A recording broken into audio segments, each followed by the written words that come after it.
Kā rīkoties, lai varmāka mājoklī neatgrieztos?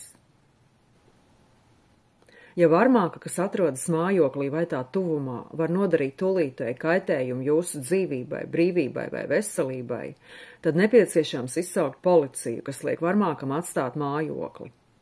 Jālūdz, lai policija aizpilda pieteikumu veidlapu par pagaidu aizsardzību pret vardarbību, ko policija vēlāk iesniegs tiesā. Ja no varmākas puses pastāv vardarbība, kas izpaužas kā fiziska, seksuāla, psiholoģiska, ekonomiska vai vardarbīga kontrole, arī pats cietušais var iesniegt tiesā pieteikumu konkrētu veidlapu, tādā veidā panākot, ka varmāka atstāja kopīgo mājokli.